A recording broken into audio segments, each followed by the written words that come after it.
Hi, this is Nathan Cavedo from the Merced County Office of Education, your host for this episode of Community Conversations, a weekly radio show brought to you by KYOS. Community Conversations features local people talking about education, government, and community activities and issues in Merced County. Merced County's news voice since 1936. News Talk 1480, KYOS, Merced.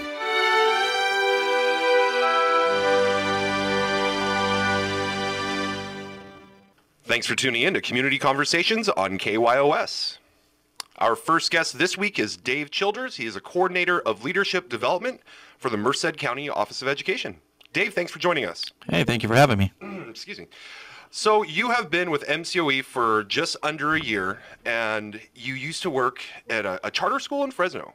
Correct, yes. I was the executive director / principal for Cell Charter High School in downtown Fresno for 3.5 years before I came to Merced.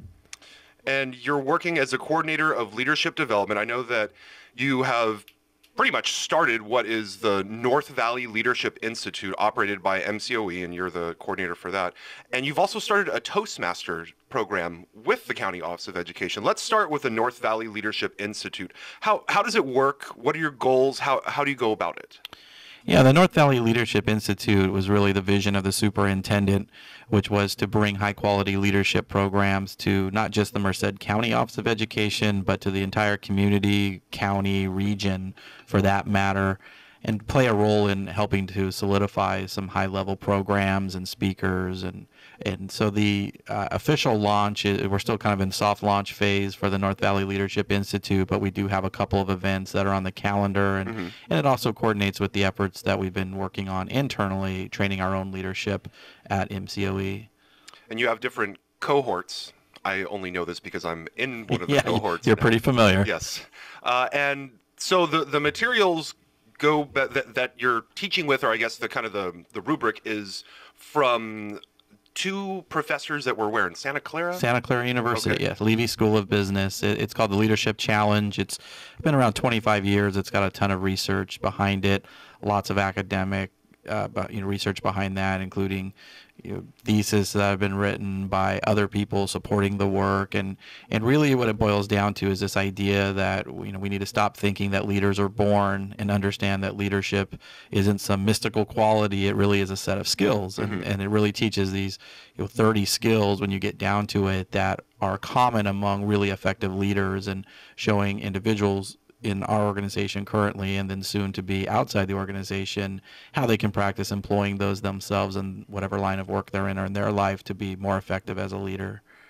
So right now you said it's still kind of a soft launch phase. So Yes. You're training folks from within the organization. Right. I guess what would be considered middle management or what? We have a mix from everyone. Right now it's everyone from the assistant superintendents down to... Which would be like a director of a department for folks unfamiliar with the way a county office works. Right. Those would be second in command, folks behind the superintendent, and then all the way down to individuals who supervise even one other employee at this point, and really trying to get a wide swath of the organization in terms of all the departments and different levels of leadership, so that we could really make that a part of the fabric of MCOE, that common language and common set of expectations of what leadership looks like, because it's changing and we want to make sure our leaders are prepared for the changes. It's a different world in 2013 than it was for a lot of them when they started into the leadership field. As cliche as it sounds, it's a moving target. It is a moving target, and that's what the Leadership Challenge stresses, is that this is not a destination. This is an ongoing process. We all work on it every single day to get better at it, and as you go along, your strengths and your weaknesses will come and go and be amplified in certain situations, but really having that bedrock of, here are the 30 things that I know from this research that you will find common among really effective leaders, and I want to try to do everything I can to live those out every single day. So, and you said there's 30 items that make a good leader, let's to put it simply, and there's 5 major areas? 5 major practices, yes. And can you talk about those a little bit? Sure. The first one is called Model the Way, which is really another way of saying to set the example. Obviously, you can't lead people if you're not willing to do what you ask them to do. It's a fairly simple concept, but not one that we see practiced really all that effectively all the time out there in the real world. The second one is that you want to enable others to act. So you want to make sure that you're not what we would call micromanaging, a term a lot of people are familiar with. You really want to build capacity. Yeah. I've worked in a couple jobs like that. I know. I think we all have, and you know what that does to you. I mean, when you are not enabled to act, when you don't feel like someone has faith in you or confidence in you or building you up, it makes it really difficult to perform. You're a little tentative and whatnot, and so that goes into another practice, which is called challenge the process. And in challenge the process, it's about innovating. I mean, really, bottom line, challenge the process is looking at everything you do and seeing, is this really the only way we could do this? We don't want to sit back and say we do this because this is how we've done it for 20 years. If there's a better, more efficient way out there, we want to find it, and not just us being able to find it, but really creating a culture where everybody on the team is comfortable saying, I think I might have an idea, and at the same time be able to fail and not be concerned that they're going to lose their job or that there are going to be major repercussions if you try something and it just doesn't happen to work out. Then we have, inspire a shared vision, which is pretty hefty. That's where you really, as a leader, want to make sure that where you're taking in the organization or the team is something that's common. It's not just your vision. It's not for your own personal agenda, but it's really a common set of goals that everybody can get behind. And did you mention encourage the heart? Yeah, encourage the heart is coming up. Yeah, and that's the final one. Let me ask you this: what are some of the things that you've noticed so far? You've had you're on your 5th cohort? Yeah, we have 5 cohorts going currently. Some either items that people latch onto very quickly or ones that are a little more difficult to get across. Right. I think that encourage the heart one you mentioned is one that people latch onto immediately, because I think everybody, when they look at their own leadership practices, recognizes that there are areas where they could do a better job of making sure people feel appreciated. That's a tough thing to do when you get in the middle of deadlines and stress gets in the way and whatever other forces are working against you, to really take that time out and be specific in how you thank people and showing that their contribution is valuable to you as a leader and that they matter. I think that inspire the shared vision one is one that takes a lot of time to work through, probably challenge the process as well. But the inspire the shared vision, that's usually not the way we've operated. In general terms, it's about a leader and a leader having a vision, and this idea that, hey, that vision needs to be something that's shared is kind of new work for a lot of people. They haven't been accustomed to, let me go get feedback from the people that I supervise and let me hear what their aspirations are and what they're hoping for and incorporate that. But it's all a process. I think we've introduced this to 130 plus leaders in our organization since July. These are some things kind of fall in that what you would call common sense curve, something like one of the 30 behavior says, I treat others with dignity and respect. Right. We would certainly hope everybody does that all the time and already knew that was important. But a lot of the other ones, there are some high-level practices in there that, for the most part, you may not have considered before. This idea of asking people for feedback on how your performance is affecting their performance. So not just that idea of asking the people you supervise, how am I doing, which is more of a generic question, but asking them specifically, how am I doing in terms of helping you to do your job, or what could I do to help you do your job better? That's a different question, and then that leads to different answers and really different outcomes. So this is really, to me, this is foundational leadership that people can take with them anywhere and apply to any situation where, whether it's that positional authority exists or whether it's just you're stepping up as a leader in another situation. It's really valuable. As a participant in this latest class, I can say that approaching it and answering those 30 questions about myself, some of them, like treat people with dignity and respect, I pride myself on that. I'm very polite to people, always make sure that I'm nice to everyone that I work with. But when it got to, what was it?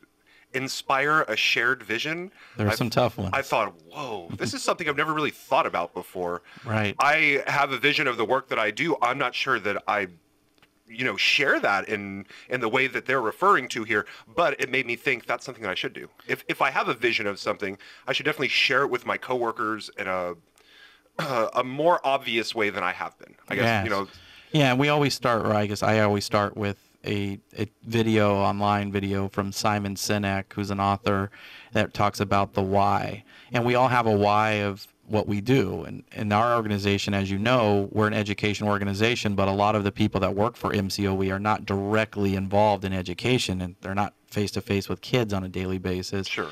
So it's a great example of just making sure people know why we're here. I mean, at the end of the day, we have different options for jobs. There's nothing that requires us to work for a certain organization or in a certain field. After you've been in a job for a certain amount of time, sometimes you forget to tell people what it is that you love about what you do. And for me, even being more removed from kids than I've been in my education career, you know, my passion now is to try to build capacity in others so that in the end, all of the districts and the entire community will benefit. And that's what excites me. So you're right. Inspire a Shared Vision is really just about continuing to tell people the story about why you do what you do and why it's exciting and why you've chosen to do that over any other options you had in your life. We've got just a couple more minutes here. I want to ask one more question about the Leadership Challenge, Sure. and that's, do you plan on expanding this out to other school districts or other organizations? Absolutely. We're in the process right now of planning how to roll this out, what the format might look like. We're looking at possibly bringing on some community partners as well and providing that. It's definitely been the vision of the superintendent once he attended this training that he wanted this for Merced County. He wanted school districts, community organizations, everybody to have access to this, and hopefully at a subsidized price, because it's extremely expensive when you get the training at the source.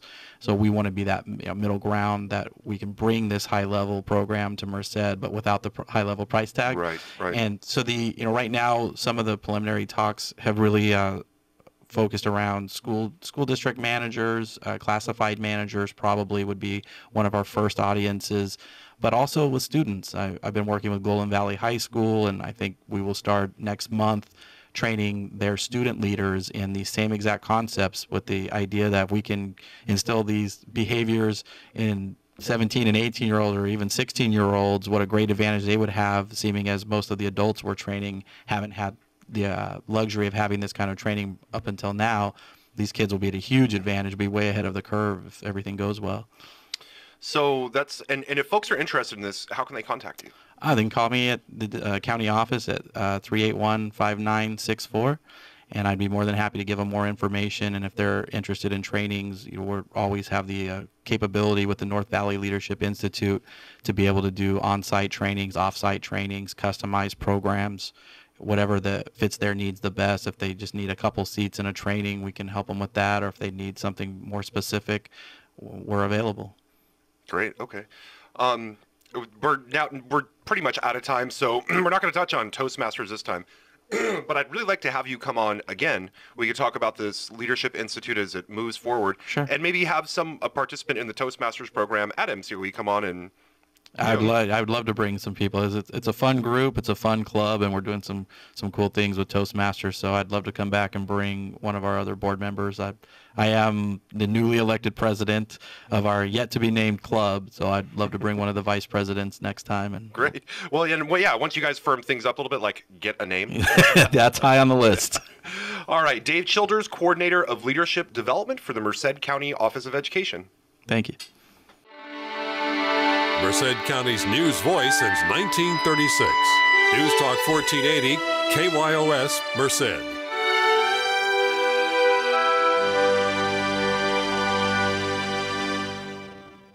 All right, we're back with Community Conversations on KYOS. Thanks for tuning in.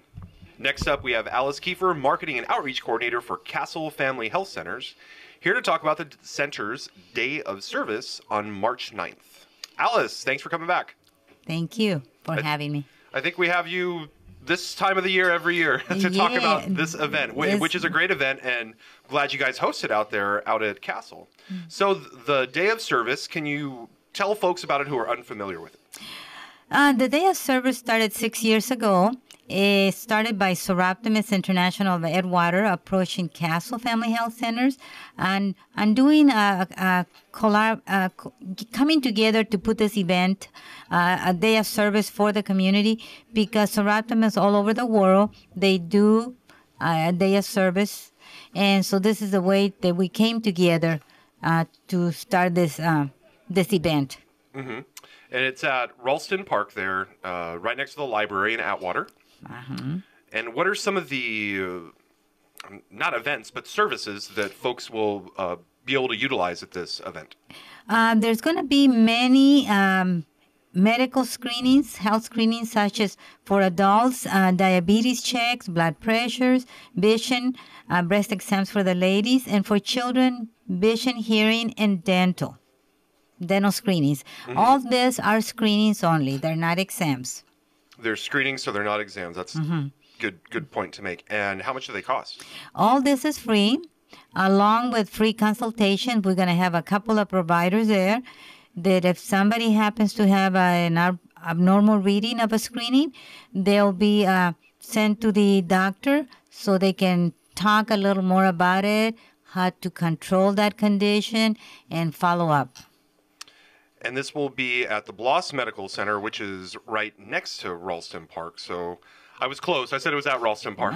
But it's just across. Yeah, right across the street there. And it's Saturday, March 9th from 10 a.m. to 2 p.m. And you guys have been doing this for a couple of years. How many folks do you typically get out there? Actually, this will be our 6th year.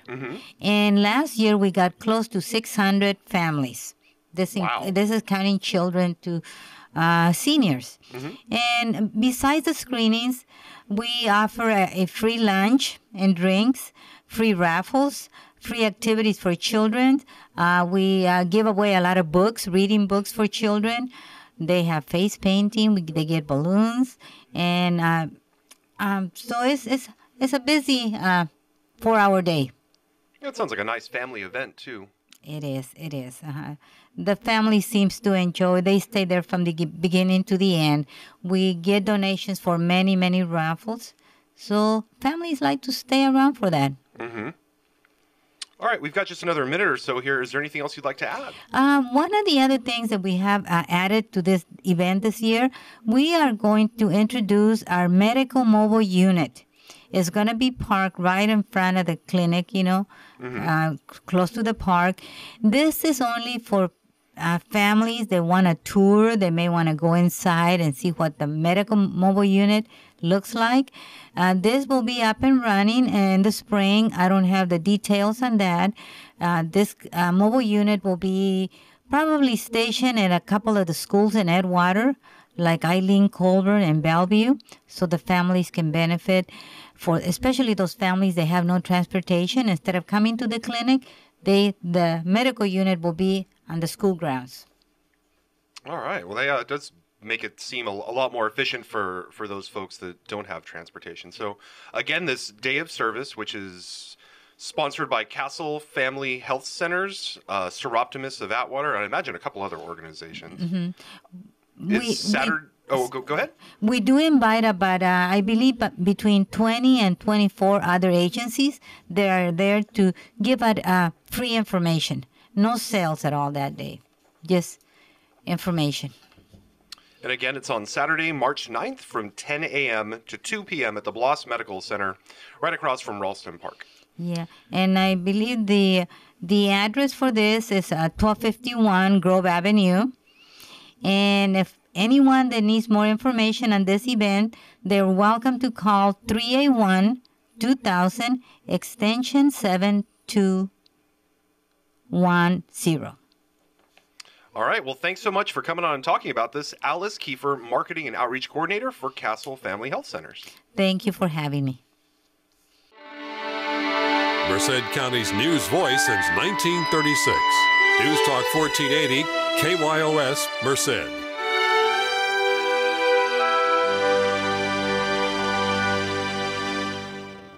We're back with Community Conversations on KYOS. Thanks for tuning in. Next up, we have Father Stephen Bulfer. He is pastor of St. Joseph's Catholic Church in Mariposa, and here to talk about a pretty big milestone for the church. Father, thanks for joining us. Oh, you're welcome. So let's see here. I'm looking at my notes, and it says that the church is celebrating its 150th anniversary? Yes, our anniversary of the dedication. We're talking about the building itself, built in the fall and winter of 1862 and dedicated by Archbishop Alemany of San Francisco in January 18th, in fact, 1863. So on that day this year, the 18th of January, we had our 150th celebration with our current bishop, Armando Ochoa, present to celebrate with us, and we had a grand time with a large banquet and a big celebration. So let's talk a little bit about what the scene was like when the church opened in Mariposa 150 years ago. The whole landscape was obviously quite a bit different back then. Yes. Agua Frio was a big town. Yeah, well, the church itself sat on a little knoll outside of the town site itself, within view, but quite a few hundred yards away, which was a saving factor for it since Mariposa burned down almost entirely 3 or 4 times over the years, and so the church was spared because of its, its being outside of the township, so to speak. So we sit on the knoll still, and of course, since that time, Highway 49 South has been put in the 60s, and the landscape has changed, and the church is noted for its continually used cemetery right in the rear of the church, which is still in operation today. And where is the church located? It's on the south end of town. Town is not very long, about a mile or 3/4 of a mile long, and it's on the extreme south end. As you come from Merced on Highway 140, you'd see the church up on the hill as you came into Mariposa. Okay, I'm trying to picture it in my mind, and I was just there last week, and I cannot remember where the church is located. Well, it's pretty hard to see when you're coming down the roads. Easier to see if you're coming from Merced to 140. If you're on 49 South, it connects Oakhurst and Mariposa. It's rather difficult to see because you've got to really crink your neck up to see it. Okay, got it. All right. And so, excuse me, you had some celebratory events in January, and let's really touch on a little more of the history of the church. I mean, are there any big highlights that you'd like to talk about? Well, there are. First of all, let me give you the size of the church. It's first of all, it's the longest continually used church in the Diocese of Fresno now, which comprises the whole Central Valley. And also, it's a very small church by today's standards. It holds 120 people, standing room only. And interesting enough, when it was originally built, it only held 80 people. But in 1958, the need was there for a larger space, so the church was cut up toward the front of it, and the sanctuary in the back room was moved back 18 feet, and they put in a 4th window and built the walls around that. So they basically stretched it in 1958 to accommodate 120 people. Wow. That does seem pretty small compared to today's standards. By Catholic standards, it's very small. And then in the year 2000, in honor of the millennium, we did a restoration project for the interior and some of the exterior as well. So it now looks, from when a person enters, it probably looks more original than it did 50 years after its opening, because we found the original colors and configuration of some things and changed them back because they had been modified. Wow. So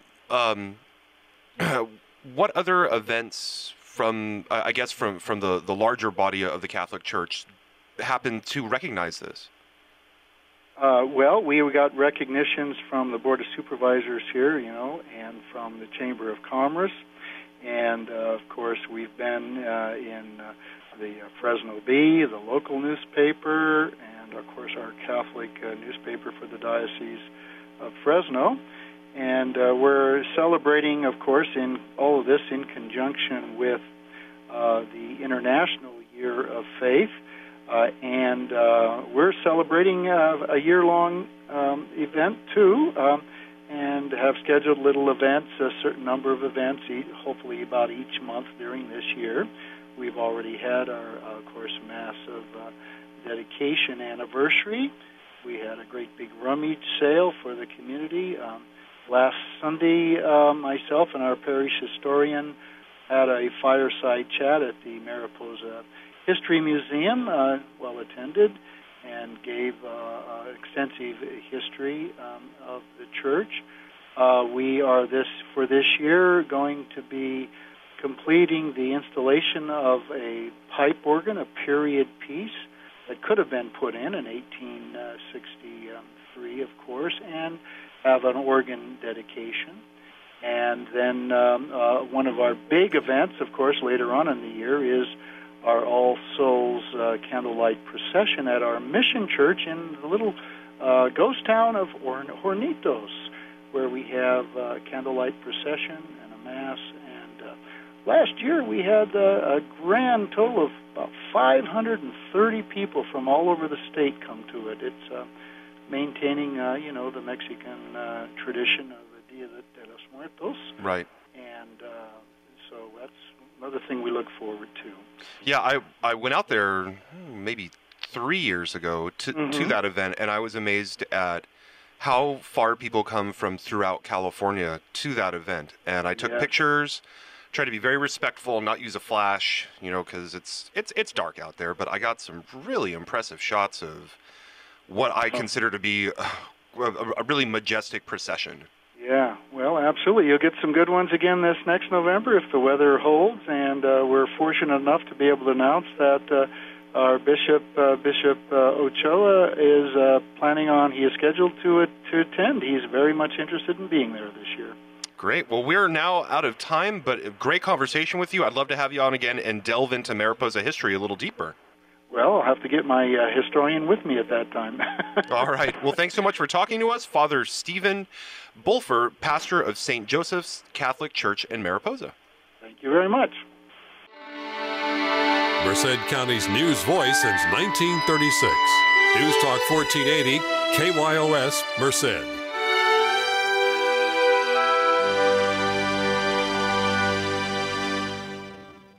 We're back with Community Conversations on KYOS. Thanks for tuning in. Our next guests are Rob Hypes. He's the artistic director for Playhouse Merced, and R.C. Essig, who is an actor in the upcoming production of Jesus Christ Superstar. Guys, thanks for joining us. Thank you. Thanks for having us, Nathan. My pleasure. So, Jesus Christ Superstar, pretty popular. I'll use that word, popular play. Yes. Who decided that this one was going to come to Playhouse Merced? Was this your call? This is my call. Okay. It's been like 12 years since the last time that we attempted it, and I really like the music, and I like the story a lot. It's like the greatest story ever told. It's a popular one. It's a popular story. Very And popular. so, I was like, it'd be cool, and it'd be cool because since it's been like 12 years, we have a whole different crew of people that are around that can be in it that are different than the people that were in 12 years ago. So that'd be kind of interesting to do, our take on it or my take on it. So. And RC, let's talk about the role that you play in this play. I'm the guy that gets to order the flogging of Jesus, and I get to get Jesus crucified. I'm looking for inspiration, I guess. I'm going to open a chain of Jesus Christ Superstores. So you're Pontius Pilate. I am. And can you talk a little bit about the history of that character? You briefly described it there, but no. No, I honestly, I don't know too much history about this play. I've seen the 1973 movie, which is the rock opera, and it blew my mind. I've always liked it. I used to have 2 copies of the record on vinyl, and I would play with those, and I just always liked the music and just like the whole, I don't know, the different take on the whole like Jesus Christ thing. And so the role that I have just seemed like a powerful role, and it was the one that I went out for, and somehow I got. And you're no stranger to being on stage, but not in this capacity. No, I've never been on stage without an instrument attached to my body in some way. So a little bit different. How is that? I don't know. I think we're gonna find out. You know, I'm definitely nervous about some things. I have some other roles that now I'm doing where I'm an apostle at a certain point in the production, and so that's interesting because I've never done that. The whole thing is very interesting to me, and I Playhouse Merced is just it's this great place for a community, and not a lot of people know about it. And I've always seen stuff go on, but never had time. And so it's just like, oh man, Jesus Christ Superstar! I love this production, not knowing a lot of history about it at all, but except for like the actual show, and decided, hey man, I'm going to try this out. I think that's what's cool too, because the rock opera is really interesting because it kind of humanizes a lot of the characters that are, you know, in the Bible get like, you know, briefly mentioned, or like, there's not a lot of in-depth, analysis that, you can really do about these characters because you kind of hear them briefly. But, Pontius Pilate was the guy that, was kind of from Rome. He was the guy that was in charge. The Romans put him in charge in that whole area, and he was the guy that ended up having to make the decision amongst, the rest of the crowd, telling him, hey, you gotta kill this guy. You gotta kill this guy. And Pontius is the one that made the decision, and then he's the one that kind of, his name is cursed. And, it's kind of, he goes down in history as the guy that killed Jesus. When, in our particular production, it's like, now he's a real guy. He's a real guy, and all of a sudden, he gets all this overwhelming pressure on him to do something that he doesn't even necessarily want to do. So it's kind of an interesting kind of take, I think, that humanizes everyone in the show and kind of gives a interesting, idea that these people all made choices to do what they're doing. Well, I could have said that. Yeah.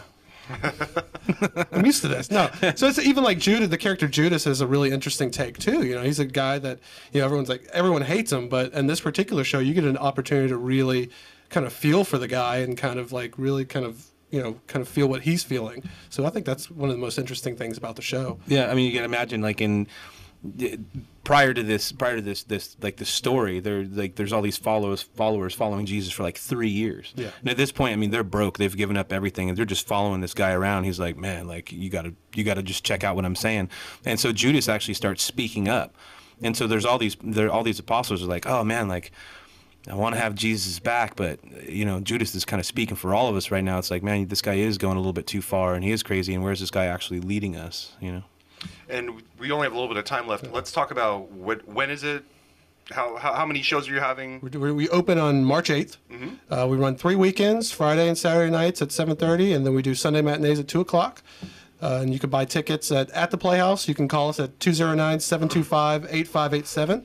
If you have any other questions, you can go to our website, and they'll kind of give the up-to-minute latest updates. Something you can just go to our website, www.playhousemerced.com. All right. So, RC, do you want to be in another play after this, or what? You know what? I think that being in a play like this takes up some time, and it takes a lot of dedication. And I am dedicated to this production. I'm very dedicated. But we'll see. I don't know. But this is definitely something I'm doing now.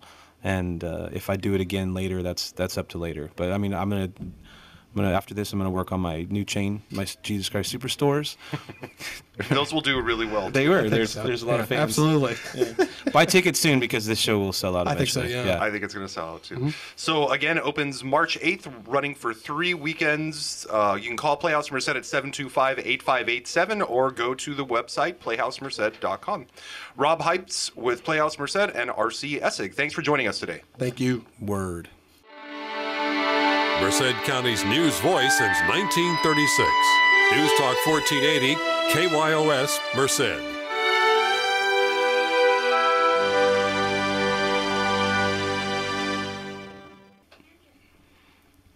All right, we're back with Community Conversations on KYOS. Thanks for tuning in. Our next guests are Paul Lundberg, pastor of Atwater Baptist Church, and Tammy Mansfield, a volunteer with the Merced County Food Bank. Folks, thanks for joining us. Thank you. Thank you. So, Tammy, what's going on with the Merced County Food Bank? I have to say that I took a tour there about a year and a half ago, and I had no clue. It is massive. There's huge. Quite a bit of stuff there. And those, I think, are the largest walk-in coolers I have ever been in. They are big. But yeah, so you guys have a couple of different programs going on. Yeah. We have the Senior Brown Bag Program, which is a program for seniors and people with disabilities. That program is actually $30 a year, and the people get 2 bags a month that cost anywhere from $40 to $60 a bag. $40 to $60 a bag, and you said it's $30 a year. Yeah, $30 a year. Okay. So, I mean, it's a really good deal for those seniors that are on that fixed income. So, And how long have you been working with the food bank? I've been doing this almost 4 years now. Wow. Yeah, So- I love it. And what are some of the I don't want to say trends, but I can't think of a better word. What are some of the trends that you see with the food bank as far as, are there more folks that are coming to seek out that, that resource? Oh yeah, and these days we get over 20 new clients every time we're out there handing out food. Wow. And Atwater hands out 200 plus bags every 2 weeks for seniors. So, and we get new clients every time. Speaking of Atwater, Paul, you want to chime in on this? The food bank is now located on your campus? They're 2 Tuesdays a month and 1 Wednesday a month with the USDA Commodities Program, and we're excited to have them on campus. It's exciting to have all those people walking around. It's terrific. And what is the U.S. Commodities Program? I'm unfamiliar with that. That one is for anybody with low income, not just seniors. That one's for families also. It's on a first come, first served basis. So they need to get there fairly early because we have people that are lining up a couple hours before we even start handing out food. Wow. Yeah. There's people that get out there some mornings at 6 o'clock in the morning, and sometimes we don't start until 10. But, So, and when are those again? What days are you at? And this is Atwater Baptist Church. yeah. For Brown Bag, it's the 2nd and 4th Tuesday of every month, and it's from 10 in the morning till 12. And then the USDA is the 2nd Wednesday of the month, and it's from 9 to 11. Got it. Okay. Any other programs that you have going on right now? Any other information you want to get out to the public about the Merced County Food Bank? Since I'm so involved with the Brown Bag Program, I'd like to put out there that they have a program at the food bank for people who want to adopt a senior. For those seniors who can't afford that $30 a year, there's a program where you can go in and adopt a senior to help them to get those bags that they need every month. Wow. And how can folks contact you or find out more about that if they're interested in adopting They seniors? can just call the Merced County Food Bank, and they'll be more than happy to help them there at 726-3663. And so that is for the Merced County Food Bank here in Merced. And again, the 2nd and 4th Tuesday of every month, you have this brown bag program at Atwater Baptist Church. And it's from 10 a.m. to noon? Yeah, 10 brown a.m. to bag. noon. Okay. All right. Well, Paul, anything else you'd like to add? No, we're just excited to have this program. We have a lot of other stuff going on at the campus. There's when I came 8 years ago, there was just not a lot going on the campus, and we were concerned about the fact that the campus was empty most of the time, and that kind of encourages crime and all kinds of things that happen to empty buildings. And we've just got it so busy now that we've got services for Hispanics, and we have trips going in and out of the campus, and we have a number of other programs that go on during the week. So we're kind of excited to be there. It's 2124 First Street in Atwater, and you can just come by anytime. We'll be glad to show you around. 2124 First Street. Is it on a corner? Not quite. It's just off of Juniper, about a half a block. Oh, okay. I know where it is. Yeah. Got it. All right. Well, thanks so much for joining us. Paul Lundberg, pastor of Atwater Baptist Church, and Tammy Mansfield with the Merced County Food Bank. Thank you. Merced County's news voice since 1936. News Talk 1480, KYOS, Merced.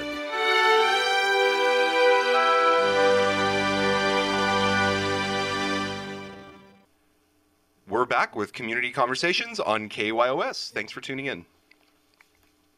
Our final guest this week is Sharon Jones. She is the Merced County Mental Health Services Act Coordinator. And Sharon, that is quite a title. Yes, it is. But it's also Proposition 63, which was voted in November of 2004 and became a statute in 2005. So it's the millionaire's tax and funding. And let's go into that a little deeper. What exactly is the mental health first aid? Is that what it's called? Yes, it's mental health first aid.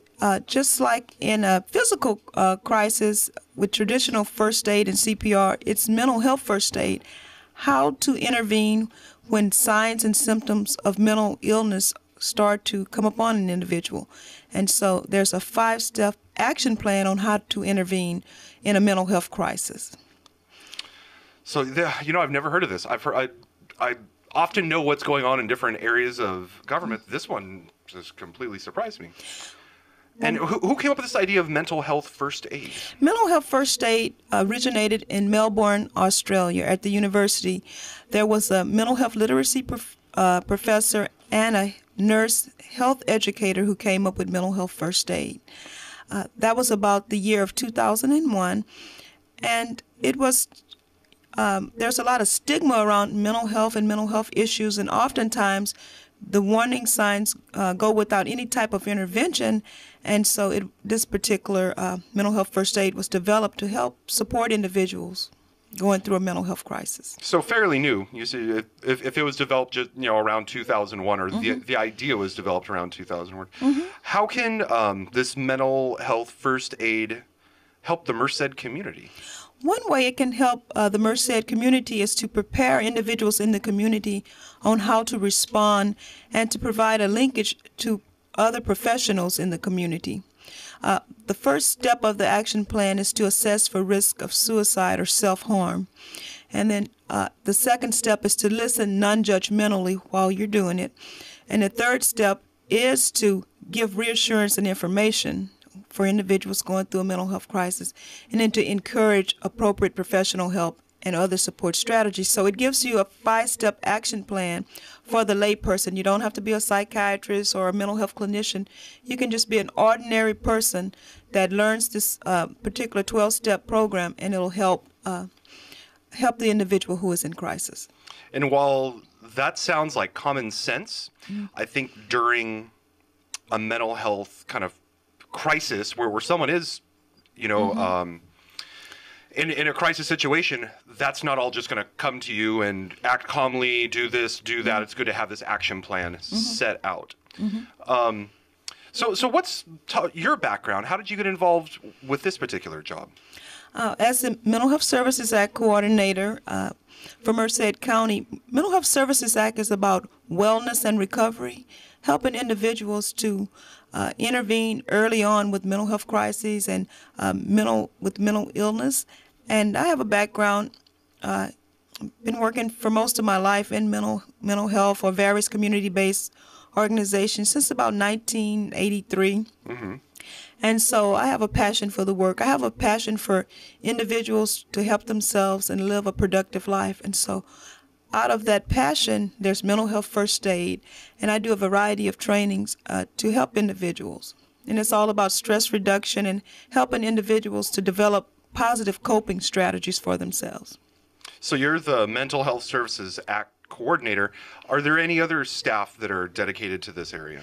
We have about 6 trainers in the department, as well as we have a mental health first aid trainer over at the Merced Law Families CCAP program and the Merced County Office of Education Caring Kids program. So we're trying to strategically place individuals throughout the community to help the community to know what to do in a mental health crisis, as opposed to not knowing what to do and allowing for the signs and symptoms to get worse.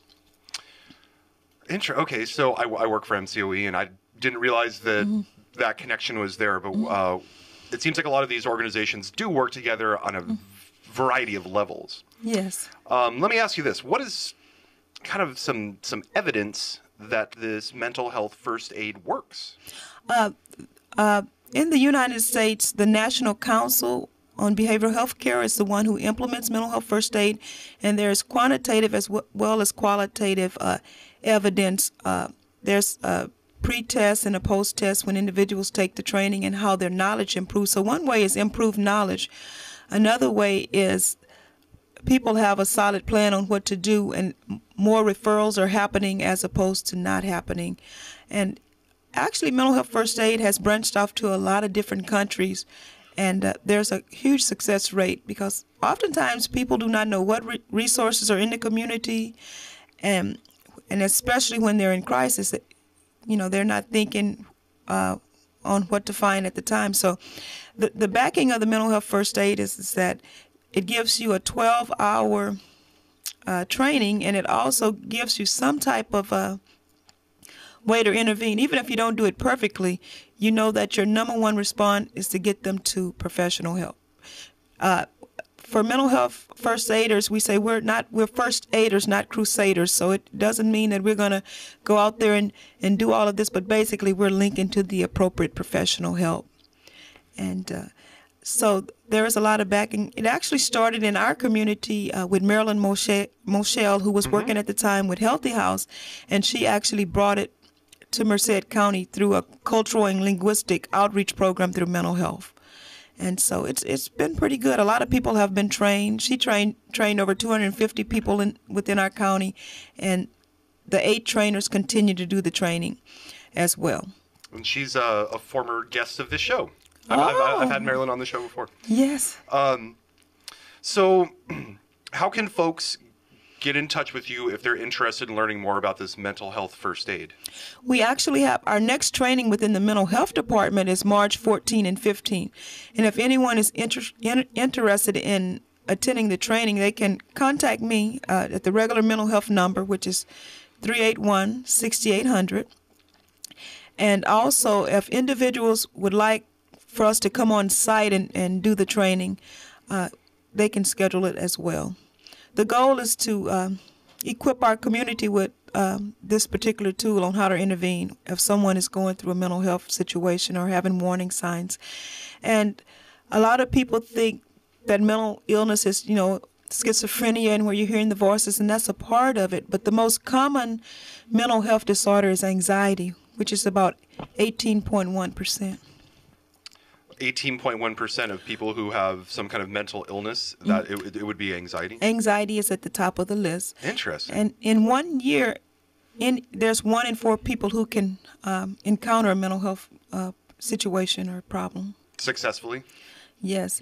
Meaning that within a given year, 1 in 4 people will have a mental illness during that year. Oh, I see what you're saying. Okay.